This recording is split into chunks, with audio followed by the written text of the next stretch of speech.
Hello, hello, and thank you for joining us again this week in our Tuesday's Tidbit, where we quickly try to cover one topic in a video short, because knowledge is power. Today, I wanted to talk about preparedness. This is Oscar. He's my little man. He'll be 14 later this year. And he gave me one heck of a scare this weekend. So, I thought we'd talk about preparedness today. You know, when we move to a new neighborhood, for our children's sake, for our sake, we scope out the nearest pharmacy, the nearest urgent care, the nearest hospital, so we can be prepared. Guys, this is just a friendly reminder that we need to stay cognizant about these little guys too. I ended up having to drive just over 30 minutes to an emergency facility for him. That's a long, scary drive when you're dealing with an emergency. Luckily, everything's fine. He's good to go, and we are following up with cardiology later today. I just wanted to touch base and let you know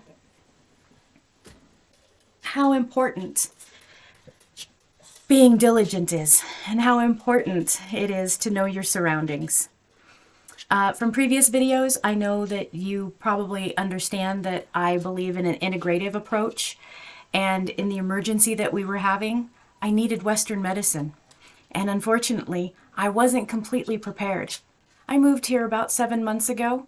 I found a local veterinarian. They couldn't get me in, and I didn't have a backup. Again, I had to drive 30 minutes away. That's frightening.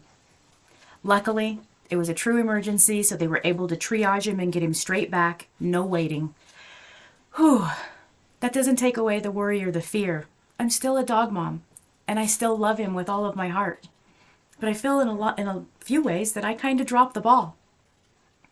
So I just wanted to touch base, throw that out there. You know, hit the internet, hit the Google Maps, whatever you need to. Get in your car and drive around your neighborhood. Drive a mile around. Drive 2 miles around. And map out where you are. Make some phone calls. Know their hours. Know their fees. You don't want to be caught unprepared. I was lucky. He's fine. And it was very reasonable. It was still alarming and still scary.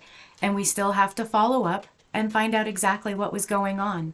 It was a mild cardiac event. He passed out. He was turning blue. And luckily, being an old hat in veterinary technology, I knew what to do. It was still horribly frightening. And now I find myself being a hover parent, watching every move that he makes. So I just wanted to throw that out there. Please be aware. Be aware of your surroundings. You don't want to waste a minute when there's an emergency. If you'd like to know more, please reach out. You know, sometimes veterinarians, they are not very good at communicating with people. So if you're not sure what your appointment ended up as, if you're not sure what your options were, if you're not exactly sure what exactly the vet was trying to say in your appointment, if you're not sure what the blood work is or what the radiographs or the test results are, if you need somebody else as a sounding board, please feel free to call. I am so happy to go over that stuff with you and help you weed through it. As a pet wellness coach, if you'd like to know more about a preventative lifestyle, more on the holistic side, about straightening up the GI tract and leading a preventative lifestyle for these guys, because I'll tell you, I don't know if you noticed, but he does not look 14. I see 6-year-old Chihuahuas that look twice his age. It pays off in the long run. Anyway, that's it for this week. I'd love to hear from you if you'd like to reach out. I hope to see you next week. Bye for now.